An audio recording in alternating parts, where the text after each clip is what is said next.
Velkommen til fru Laurents klasseværelse. I dag skal det handle om ordklasser og om, hvad man kan bruge dem til. Alt du læser og skriver og siger er ord. Vidunderligt. Hund, bagved, spiser, ubrød, gammel, elsker, skole, talte, foran. Der er over 200.000 ord på dansk, og der dukker hele tiden nogle nye op. Ordene har forskellige jobs. Nogle ord viser, hvad tingene er. For eksempel trompet, bamse, bil. Det er navnord. Nogle ord viser, hvad man kan gøre. For eksempel at shippe. Det er udsagnsord. Nogle ord viser, hvad ting kan være, eller hvordan de kan se ud. For eksempel lille, gammel. Det er tillægsord. Vi er nødt til at bøje ordene, for at de giver mening, når vi taler og skriver. Det betyder, at de ændrer lyd og endelser. Og det er ofte bøjningerne, der skaber problemer for os. For hvordan var det lige, det var det der med de der endelser og tider og former? Lad os starte med at fordele alle vores mange ord i nogle forskellige skuffer. Her har vi lagt alle navneordene sammen. Alle navneordene og dem, der betegnede, hvad ting var. Vi har også lagt alle udsagnsordene sammen. Det var dem, der beskrev, hvad man kunne gøre. Og vi har lagt alle tillægsordene sammen. Det var dem, der beskrev, hvordan ting så ud. Og så videre. Når vi nu har sorteret ordene i de rigtige skuffer, kan vi se, at ord, der ligger i samme skuffe, bøjes næsten ens.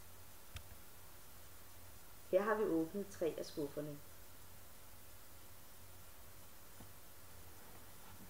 I denne skuffe ligger der udsagnsord. Udsagnsordene bøjes i blandt andet nutid og datid og lang tillægsform. Hvis vi siger, jeg spiller og jeg danser i nutid, kan vi se, at de har den samme endelse. Hvis vi siger, jeg spillede og jeg dansede i datid, så kan vi se, at de også har den samme endelse. Og hvis vi siger, jeg så en spillende mand, eller jeg så et dansende barn, kan vi se, at de også har den samme endelse. I en anden skuffe, der ligger der navnord. Navnord bøjes alt efter, om der er flere af dem, eller en af dem. Det vil sige ental eller flertal. En bil, flere biler. En blyant, alle blyanter. De har den samme endelse på. I en tredje skuffe, der ligger der tillægsord. Sød, sødere, sødest. Smuk, smukkere, smukkest. Igen kan vi se, at endelserne er de samme. Når vi altså kender vores ordklasser rigtig godt, så bliver vi også rigtig dygtige til at stave endelserne rigtigt. Det er ikke alle ord, der følger mønstret, men når du kender de faste bøjninger, er det også nemt at lære dem, der er uregelmæssige, og altså ikke helt følger reglerne. Når du skal skrive, så skal du både bruge dine ører og lytte dig frem, og du skal bruge din viden om ordenes bøjninger. Men du skal træne, og du skal øve dig. Ligesom når du træner tabeller i matematik, så du bliver bedre til at gange. Jo flere gange du øver dig, jo sikrere bliver du.